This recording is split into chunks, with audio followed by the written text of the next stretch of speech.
Hello everyone, study IQ channel में आपका स्वागत है। ये हमारी वर्ल्ड मैप सीरीज का लेक्चर नंबर 6 है।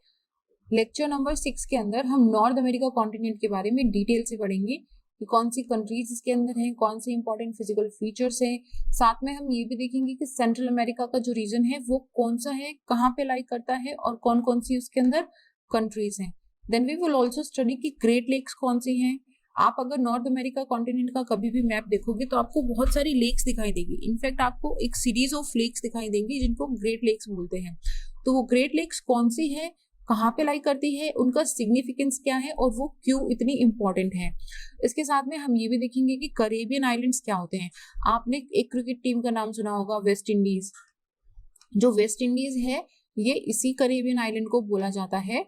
करेबियन आइलैंड कहाँ पे लोकेटेड है, कौन कौन सी इंपॉर्टेंट आइलैंड्स हैं और कौन सी इंपॉर्टेंट फैक्चुअल डिटेल है जो एग्जाम के तरीके से हमें याद रखनी है। तो ये सारी इंफॉर्मेशन हम इस लेक्चर के अंदर देखेंगे। हम स्टार्ट करते हैं नॉर्थ अमेरिका मैप को एक बार ऊपर ऊपर मोटे मोटे तौर पे देखने का। तो हम पहले देखते हैं कि कौन कौन सी हमारी वाटर बॉडीज हैं जो इसके अंदर इसके चारों ऊपर हैं। तो सबसे पहले हम देखते हैं कि कौन से ऐसे वाटर बॉडीज हैं जो इसको चारों तरफ से घेरे हुए। सबसे पहला है आर्कटिक ओशन, सबसे ऊपर आर्कटिक ओशन है इसका। Then we have the Pacific Ocean and then we have the Atlantic Ocean. तीन मेजर ओशन है जो इसको घेरे हुए हैं। इसके नदर्न साइड में है आर्कटिक, इसके ईस्टर्न साइड में है Atlantic ocean and western side में है पैसिफिक ओशन।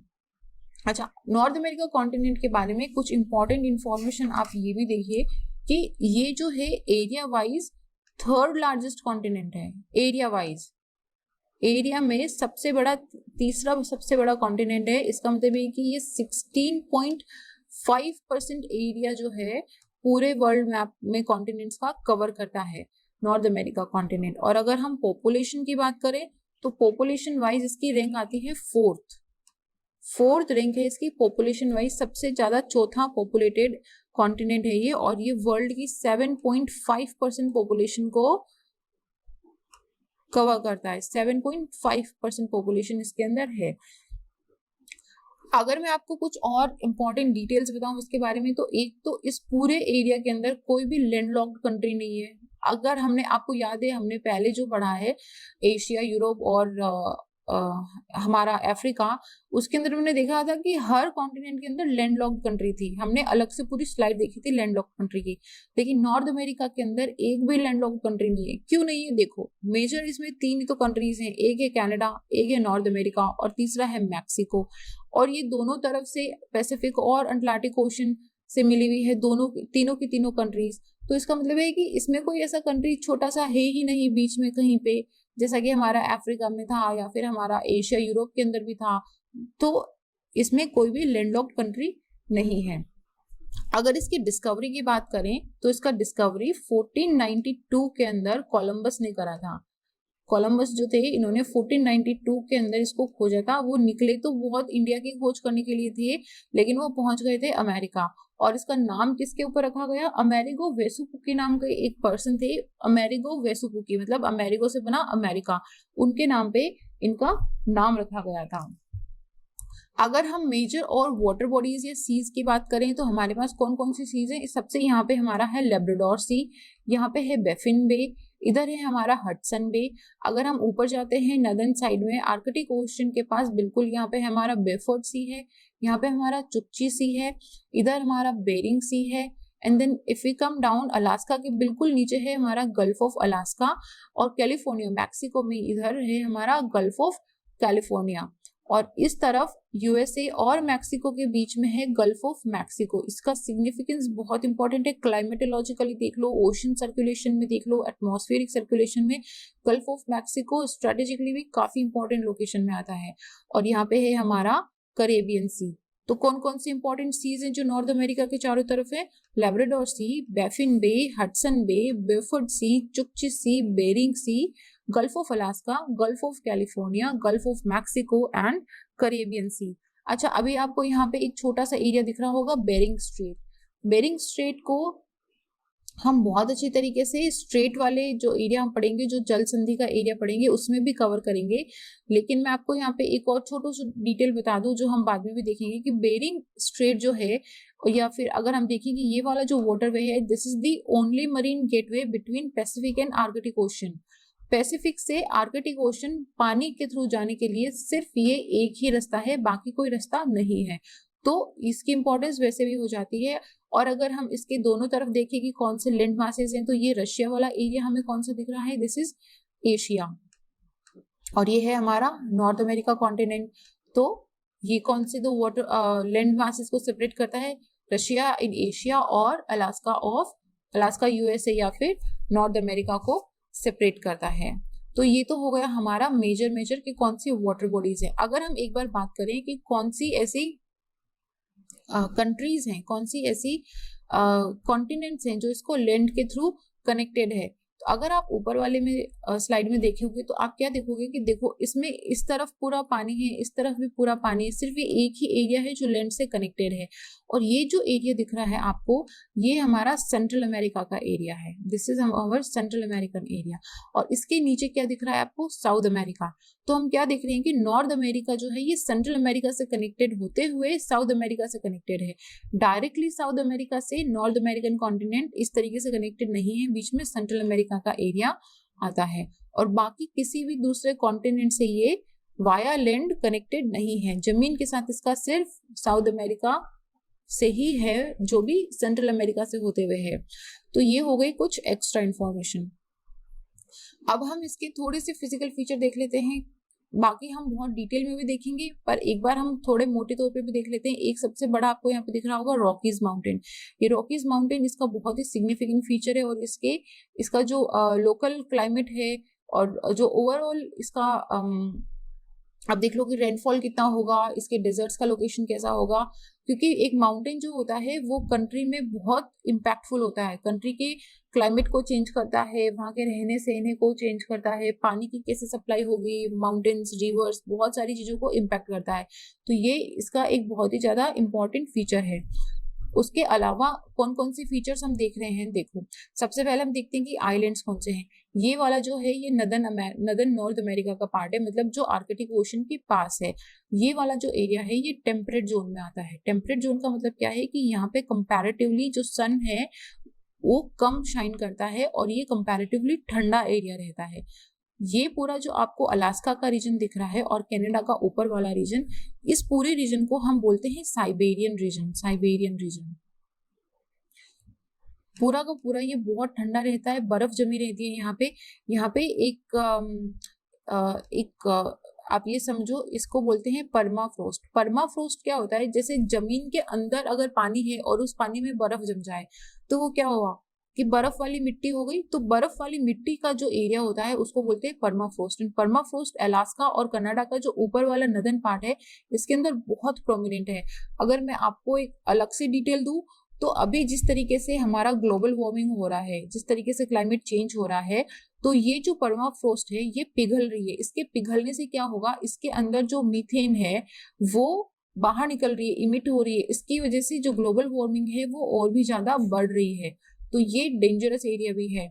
और अगर थोड़ा सा पॉजिटिव सेंस में देखें तो क्या होगा कि आने वाले समय के अंदर ये एरिया मेल्ट हो जाएगा और ये एग्रीकल्चर के लिए बहुत ही बेनिफिशियल हो जाएगा।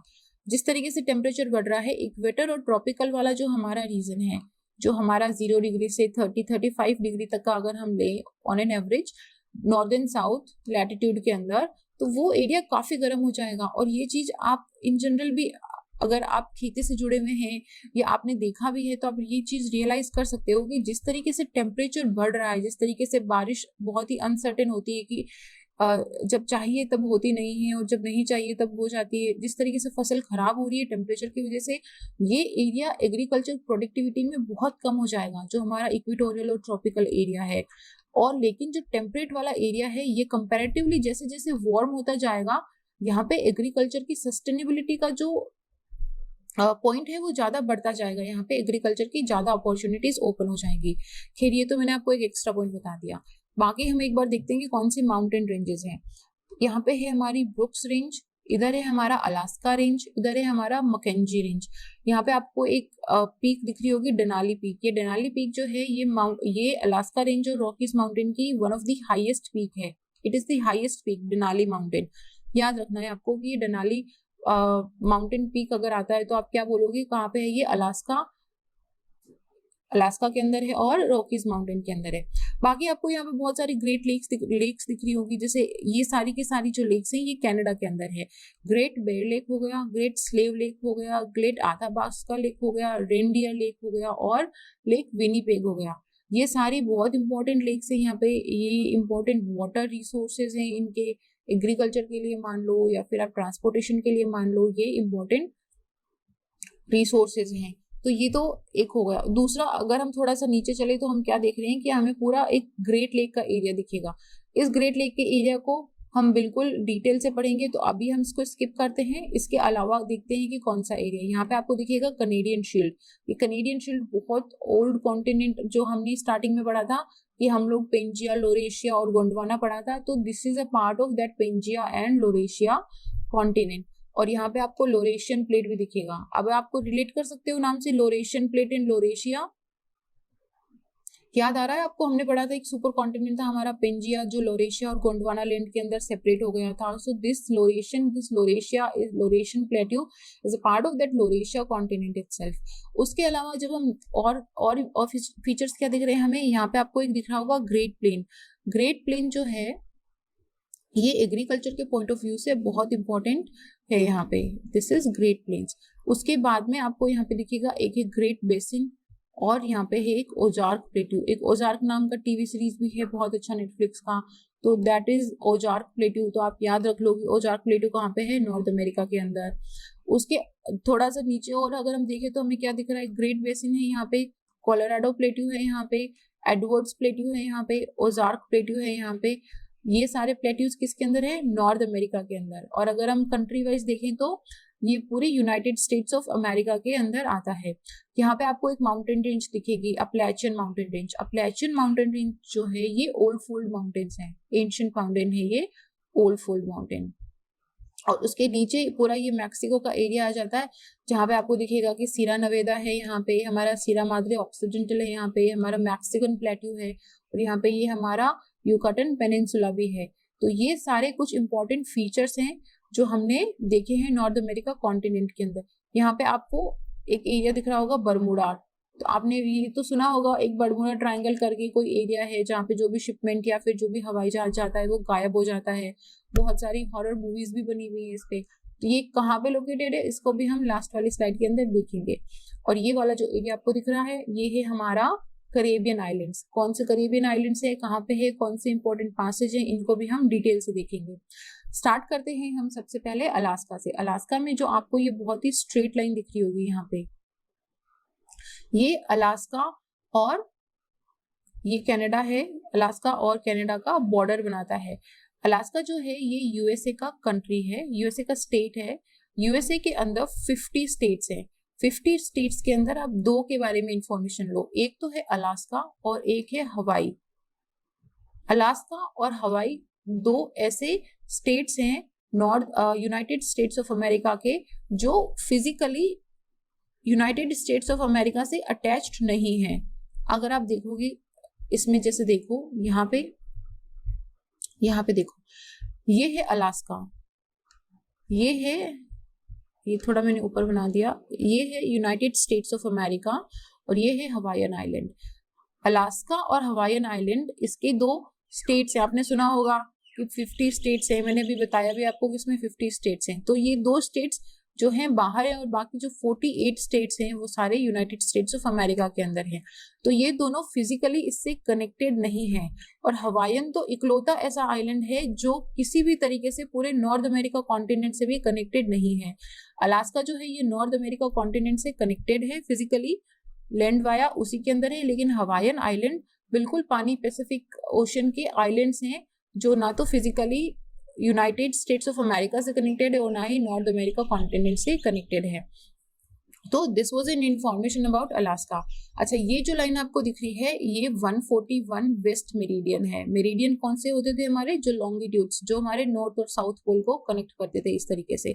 तो ये 141 मेरिडियन जो है, वेस्ट मेरिडियन जो है, ये अलास्का और कनाडा का बॉर्डर बनाता है। ये अलास्का जो, अगर आप देखो, अलास्का पहले ये रशिया के कंट्रोल में हुआ करता था। कब से कब तक 1740 से लेके 1867 तक ये जो एरिया है रशिया के कंट्रोल में हुआ करता था। उसके बाद में यूएसए ने इसे परचेज कर लिया और तब से ये यूएसए का एक बहुत ही इंपॉर्टेंट पार्ट है।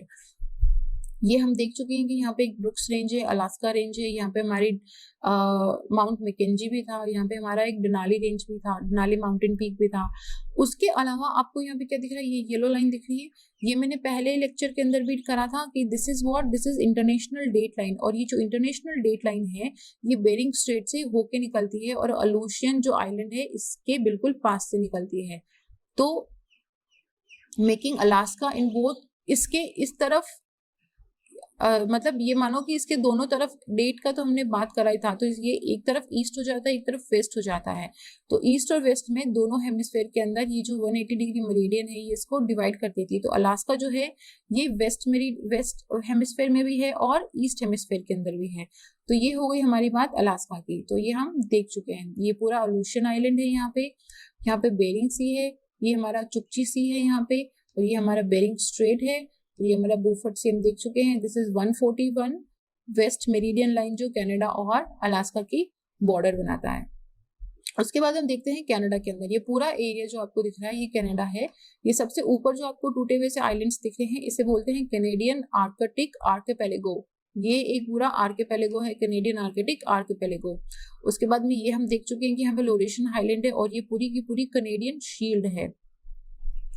इंपॉर्टेंट फीचर्स जो थे वो हम इसमें देख चुके हैं। लेक हमने देख ली थी कि ग्रेट बेयर लेक है, ग्रेट स्लेव लेक है, और यहाँ पे आपको एक बॉर्डर दिखेगा। आप देखो कि इसका जो बॉर्डर है कनाडा का और यूएसए का, ये बॉर्डर बहुत ही एकदम स्ट्रेट लाइन है। ये आपको दिखेगा कि तो बिल्कुल लैटिट्यूड पे जा रहा है। तो ये कितना नंबर लैटिट्यूड है, this is 49th parallel. 49th parallel का मतलब क्या हो गया, 49 नॉर्थ वाली लैटिट्यूड की जो लाइन है वो कनाडा की और यूनाइटेड स्टेट्स ऑफ अमेरिका का बॉर्डर बनाती है। तो और इसके अंदर अगर हम इंपॉर्टेंट फीचर्स की बात करें तो हमारी जो ग्रेट लेक्स है ना ये काफी इंपॉर्टेंट फीचर है और इनका क्या सिग्निफिकेंस है वो हम देखते हैं। ये हम देख चुके हैं कि ग्रेट बेयर लेक है, ग्रेट स्लेव लेक है, लेक विनीपिग है। यहाँ पे आपको एक नेल्सन रिवर दिखेगी। नेल्सन रिवर जो है ये लेक विनीपिग से क्रॉस होती हुई ये हडसन बे के अंदर अपना पानी ड्रेन करती है। ये वाला जो एरिया आपको दिख रहा है लैब्राडोर और हडसन बे के बीच में, इसका नाम है हडसन स्ट्रेट। हडसन स्ट्रेट नाम है इसका, ठीक है, जो लैब्राडोर सी और हडसन बे को कनेक्ट करता है और पूरा को पूरा कनाडा के अंदर ही है। अभी हम एक बार ग्रेट लेक्स के बारे में पढ़ते हैं, आप इसको ध्यान से सुनना। जो ग्रेट लेक्स हैं ये यूएसए और कनाडा का बॉर्डर बनाती है। सबसे पहले हम कलर चेंज कर लेते हैं ताकि थोड़ा डिफरेंट से दिखे। येलो ले लें, ओके। तो ग्रेट लेक्स जो हैं ये यूएसए और कनाडा का बॉर्डर बनाती है, 4 लेक्स बनाती हैं। टोटल ग्रेट लेक्स के अंदर 5 लेक्स हैं। कौन कौन सी 5 लेक्स हैं, lake Superior, lake Michigan, lake Huron, lake Erie और लेक ओंटारियो। ये 5 लेक्स हैं। आप इन 5 लेकों को रट लो, कैसे भी याद करो, लेकिन आपको ये याद होना चाहिए कि 5 लेक्स हैं, लेक सुपीरियर, मिशिगन, हुरियन, ईरी और ओंटारियो। अब इसके अंदर 4 लेक्स जो हैं वो यूएसए और कनाडा का बॉर्डर बनाती हैं, 4 लेक्स। लेकिन उसमें से एक लेक जो है वो कंप्लीटली यूएसए के अंदर है। कौन सी, लेक सुपीरियर जो है, लेक मिशिगन ये जो है ये पूरी की पूरी यूएसए के अंदर है, ये बॉर्डर नहीं बनाती है। वेरेज जो 4 है, कौन सी, सुपीरियर हो गई, हुरियन हो गई, ईरी और ओंटारियो जो है ये यूएसए और कनाडा का बॉर्डर बनाती है। अभी ये चारों लेक्स जो है ये आपस में वेल कनेक्टेड हैं, या तो ये नेचुरली कनेक्टेड हैं, अगर नेचुरली नहीं है तो इनको कनाल के थ्रू कनेक्ट करा गया है। क्यों कनेक्ट करा गया है, ताकि ये लेक्स एक दूसरे से कनेक्ट होके सेंट लॉरेंस से निकलती हुई पूरी अटलांटिक ओशन के अंदर पूरा एक वाटर पैसेज बना सके। देखो आप ऐसे सोचो कि अगर ये लेक्स नहीं होती, अगर ये एरिया नहीं होता, ये पूरा लैंड एरिया होता, तो क्या होता, यहाँ पे लैंड होता, यहाँ पे एक पोर्ट होता, यहाँ पे एक पोर्ट हो जाता, तो फिर क्या होता, उस कोई भी शिपमेंट आता तो इस पोर्ट पे आके रुक जाता, फिर यहाँ से हमें जो भी सामान होता उसको लैंड के वायर डिस्ट्रीब्यूट करना पड़ता। अभी ये चीज बहुत जनरल है और आपने पढ़ी भी होगी कहीं पे भी कि अगर हम लैंड के थ्रू जाते हैं तो हमेशा ज्यादा कॉस्टली होता है और ज्यादा टाइम लगता है। यहाँ से हमें ज्यादा एनर्जी लगेगी, रोड्स करेक्ट करना पड़ेगा हमें, सामान है उसको अलग अलग जगह पे डिफरेंट डिफरेंट वेज से डिस्ट्रीब्यूट करना पड़ेगा। लेकिन अगर जैसे आपको ये पता है कि वाटरवे सबसे इजीएस्ट और सबसे चीपेस्ट वाटरवे होता है, सबसे इजीएस्ट वे ऑफ ट्रांसपोर्टेशन होता है। तो अगर जैसे ये सेंट लॉरेंस, यहाँ पे अटलांटिक ओशन है, अटलांटिक ओशन ये गल्फ ऑफ सेंट लॉरेंस निकल के सेंट लॉरेंस रिवर से होता हुआ बिल्कुल ये ओंटारियो, ईरी, हुरियन, ये मिशिगन से चला जाएगा और ये सुपीरियर से होता हुआ, आप देखो इसकी इनसाइड रीच कितनी हो गई है, ये पूरा इनलैंड वाटर वे है। मतलब क्या है कि यहाँ से आया हुआ सामान सीधा शिपमेंट खाली नहीं करना है, बिल्कुल इसी तरह यहाँ पे आ सकता है। और इसी की वजह से ये वाला जो एरिया आपको दिख रहा है यहाँ पे मेजर इंडस्ट्रियल एरिया है। कनाडा का और यूएसए के जितनी भी मेजर बड़ी बड़ी इंडस्ट्रीज हैं वो सारी की सारी यहीं पे लाई करती है। क्यों? क्योंकि एक तो पानी है तो उनको एनर्जी प्रोवाइड हो जाता है अच्छे से, और दूसरा शिपमेंट देखो आप, यहाँ से सीधा एक उन्होंने अपना पर्सनल पोर्ट बनाया और सीधा इसको शिप कर दिया, उनको ज्यादा कॉस्टली नहीं हुआ। तो इसलिए ये लेक्स जो हैं ये बहुत ही इंपॉर्टेंट फीचर है नॉर्थ अमेरिका कॉन्टिनेंट का। तो ये हमने पढ़ा कि कौन सी 4 लेक्स हैं जो यूएसए और कनाडा का बॉर्डर बनाती है, सुपीरियर, हुरियन, ईरी और ओंटारियो। और जो मिशिगन है ये पूरी की पूरी, it is the only lake जो पूरी की पूरी यूनाइटेड स्टेट्स ऑफ अमेरिका के अंदर लाई करती है। अच्छा, लेक सुपीरियर के बारे में एक इन्फॉर्मेशन क्या देखेंगे कि जो लेक सुपीरियर है ये हमारी सेकंड लार्जेस्ट लेक है वर्ल्ड की, और लार्जेस्ट फ्रेश वाटर लेक है सरफेस वाइज। और जो लेक मिशिगन है it is the largest lake that is entirely with in one country. पूरी एक कंट्री के अंदर जो कोई लेक है जो किसी और दूसरी कंट्री के साथ अपना बॉर्डर शेयर नहीं करती है, उसमें लेक मिशिगन नंबर 1 पे आती है। तो ये कुछ इंपॉर्टेंट डिटेल्स हैं जो हमने ग्रेट लेक्स के बारे में पढ़ी है। आई होप आपको अच्छे से समझ आई होगी। डायग्राम में हम एक्सप्लेन कर चुके हैं एक बार। अच्छा, आप इसका बॉर्डर भी देख लो, ये जो आपको दिख रहा है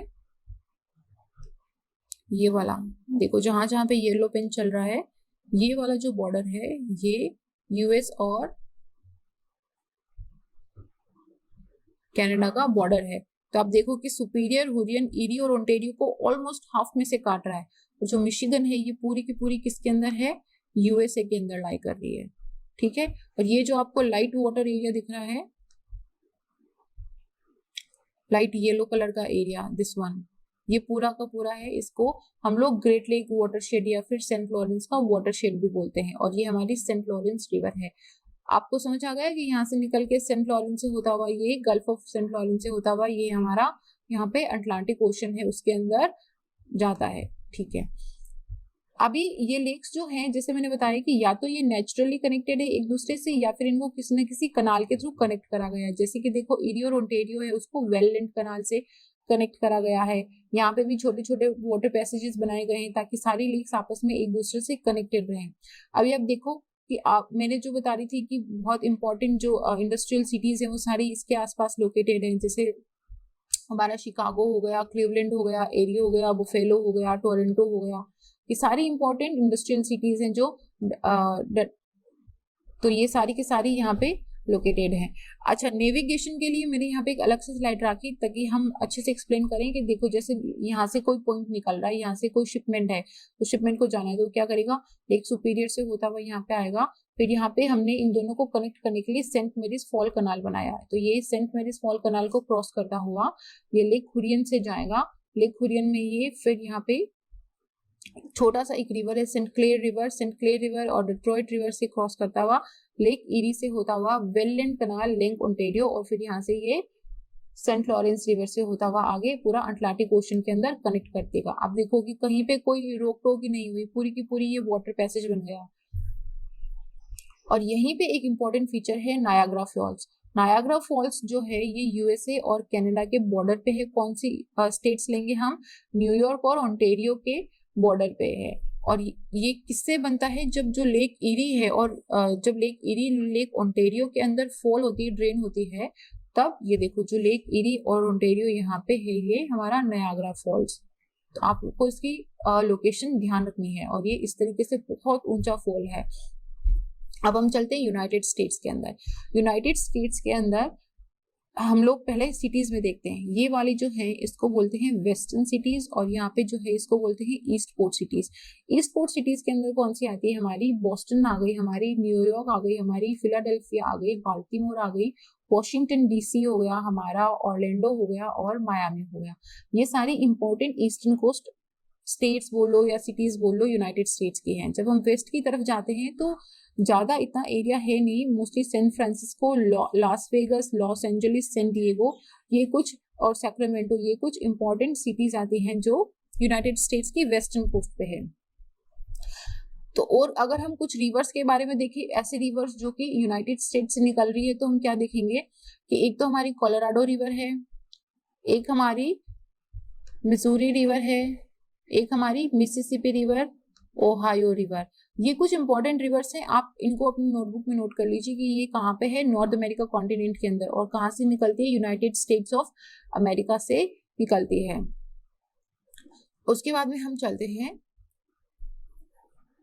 इसके कुछ फिजिकल फीचर्स पे। फिजिकल फीचर्स पे ये वाला हमने पढ़ा था ग्रेट प्लेन से, जो एग्रीकल्चर वाइज बहुत ही प्रोडक्टिव एरिया है, यहाँ पे बहुत अच्छा एग्रीकल्चर का कल्टीवेशन होता है। उसके बाद ये हम देख चुके हैं कि पूरा माउंटेन रेंज है। यहाँ पे सिरा नवेदा हमने देखा था, ये कैस्केड रेंज देखा था, यहाँ पे कोलंबिया प्लेटू है, यहाँ पे हमने ओजार्क प्लेटू भी देखा था, यहाँ पे एडवर्ड प्लेटू है हमारा, दिस इज कोलोराडो प्लेटू। ये सारे लोकेशंस आप अपने कॉपी में नोट कर लीजिए, ताकि ओजार्क प्लेटू ये रहा, ताकि आप जब रिवाइज करें तो आपको ध्यान रहे कि कौन सा वाला फिजिकल फीचर कौन से कॉन्टिनेंट या फिर कंट्री के अंदर था। सीधा क्वेश्चन भी अगर आ जाए तो आप उसको आंसर कर सकते हैं। और ये प्लेचन माउंटेन हमने देखा था, जो कि ओल्ड फोल्ड माउंटेन था। अच्छा, अभी इसके बिल्कुल पास में मैंने आपको बताया था कि एक तो अलास्का था और दूसरा हवाई था। हवाई जो है ये यूनाइटेड स्टेट्स ऑफ अमेरिका का एक स्टेट है, और ये पूरा का पूरा पैसिफिक के अंदर लाई करता है। ये फिजिकला मतलब ये जो है किसी भी तरह का लैंड वाइज या फिजिकल कनेक्टिविटी इसकी नॉर्थ अमेरिका कॉन्टिनेंट से नहीं है। तो इसकी ये कैसे बना, it's very interesting to know. ये जो है ये एक हॉटस्पॉट एरिया है। हॉटस्पॉट एरिया क्या होता है? हॉटस्पॉट एरिया उस एरिया को बोलते हैं जहां से अर्थ का जो लावा होता है, जो मेंटल का पिघला हुआ मेल्टेड लावा है, वो क्रस्ट को क्रॉस करता हुआ ऊपर वॉल्केनिक इरप्शन में आने लग जाता है। जैसे कि अगर आप डायग्राम में देखोगे तो ये इस तरीके से हॉटस्पॉट्स होते हैं, ये हॉटस्पॉट्स होते हैं।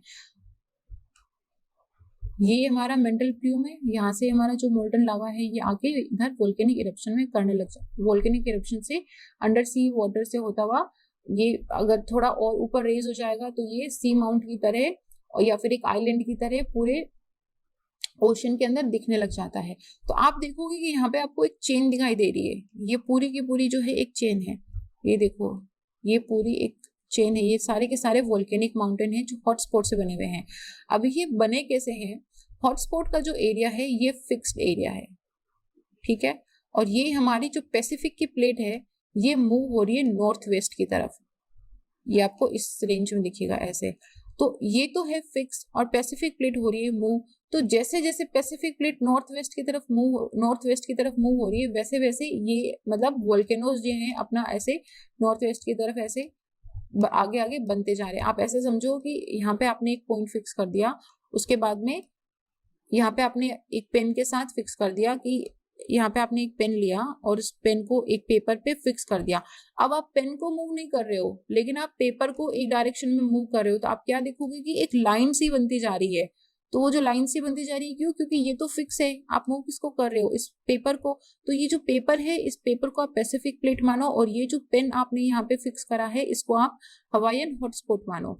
तो बिल्कुल इसी तरीके से जैसे पैसिफिक प्लेट है जो मूव हो रही है, उसमें नॉर्थ वेस्ट डायरेक्शन के अंदर पूरे हवाईयन आइलैंड्स जो हवाईयन हॉटस्पॉट्स हैं, जो एक्टिव वोल्केनोज हैं, वो जनरेट हो रहे हैं। अगर हम देखें तो ये वाली जो है, जो नॉर्थ वेस्टर्न सबसे नॉर्थ वेस्टर्न साइड में है, ये जो है ये ओल्डेस्ट है और ये इरोजन की वजह से छोटे भी होते जा रहे हैं।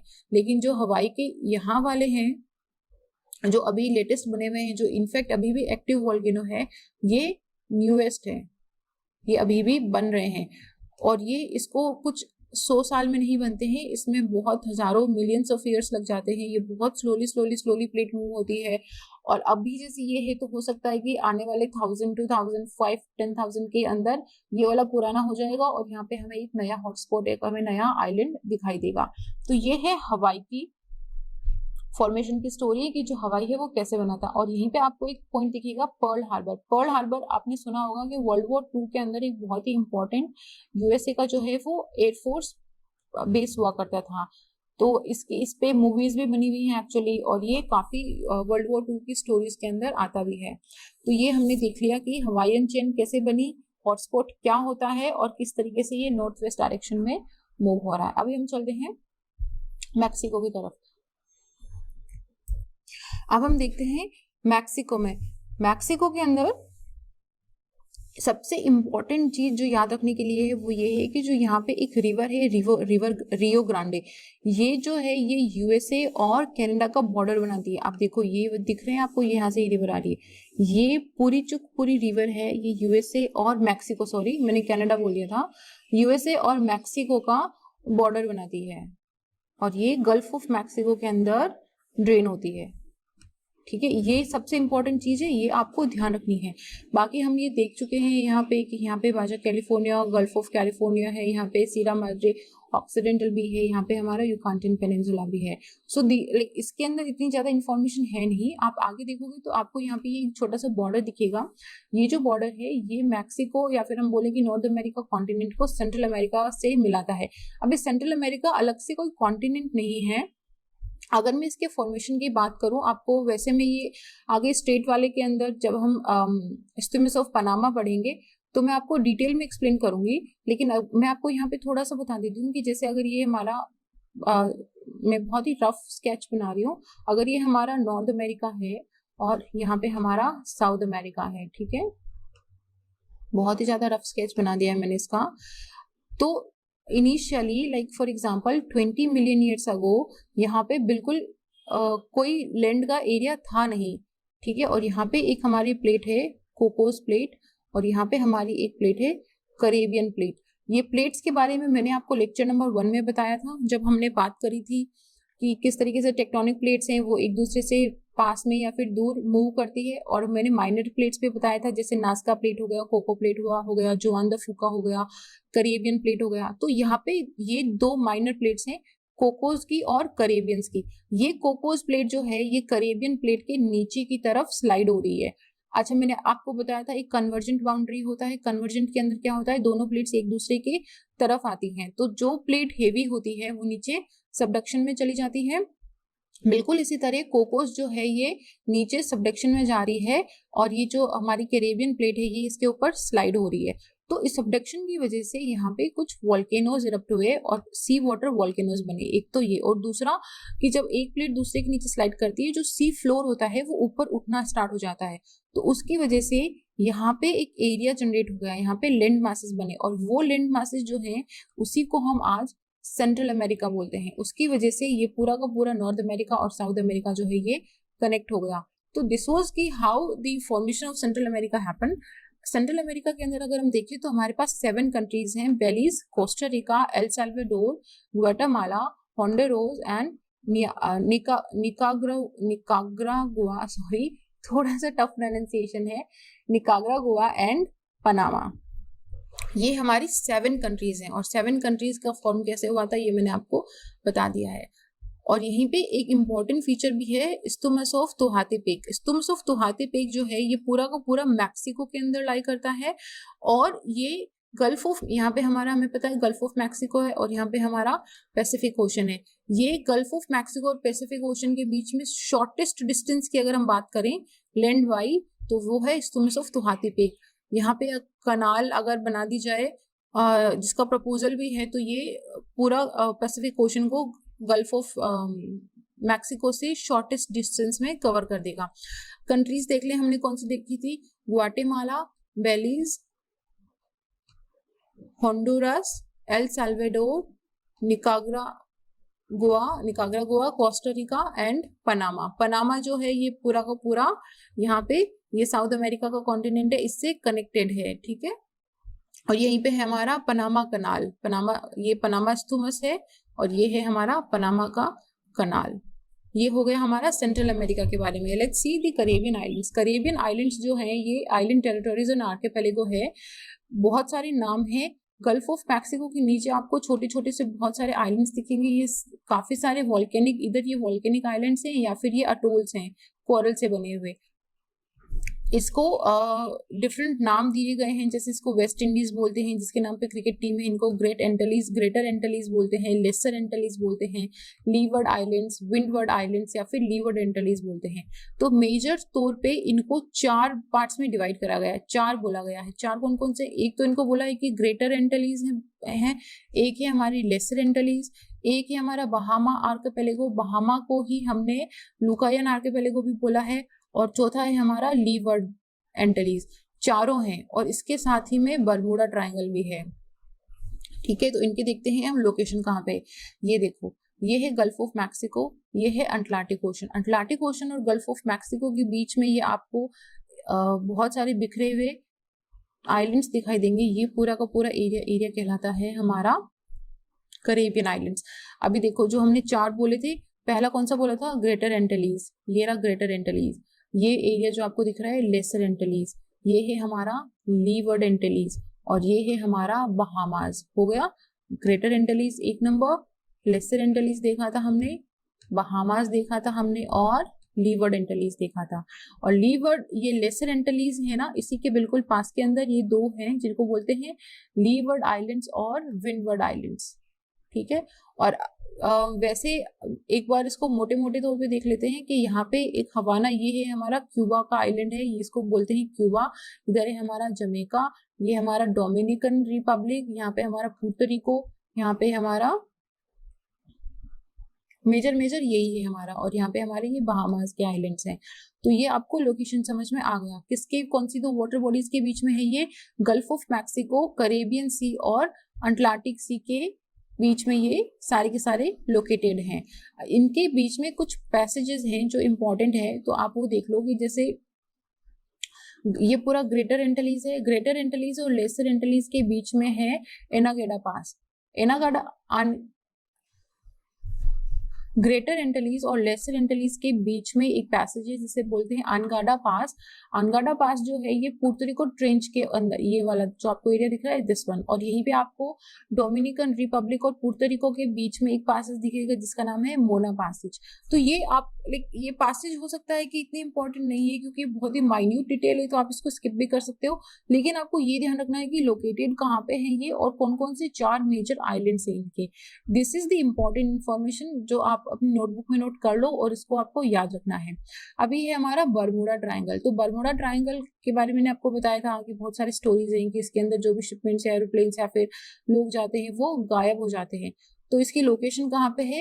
ये बरमूडा ट्रायंगल एक इमेजिनरी ट्रायंगल है, बिल्कुल ऐसा लाइक रियल में कोई बना हुआ नहीं है, ये सिर्फ एक इमेजिनरी बना दिया है कि इस तरीका एक ट्रायंगल है जिसके अंदर ऐसी ऐसी जो घटनाएं हैं वो हो रही हैं। तो कौन कौन से 3 एरियाज के बीच में इसको माना जाता है? फ्लोरिडा, बरमूडा, यहाँ पे एक छोटा सा आइलैंड है बरमूडा, और पुर्तरिको के बीच में। आपको ये ध्यान रख लेना कि कहाँ पे है ये। गल्फ ऑफ मैक्सिको में नहीं है, ये अटलांटिक ओशन के अंदर ही फॉल होता है पूरा का पूरा, और फ्लोरिडा, बरमूडा और पुर्तरिको के बीच में आता है। तो ये तो हो गया हमारा नॉर्थ अमेरिका, सेंट्रल अमेरिका और हमारा करेबियन आइलैंड्स के बारे में। बहुत डिटेल्स हमने पढ़ लिया है। अगले वाले लेक्चर के अंदर हम पढ़ेंगे साउथ अमेरिका के बारे में बहुत ही डिटेल से। तो अभी के लिए इतना ही। Thank you very much.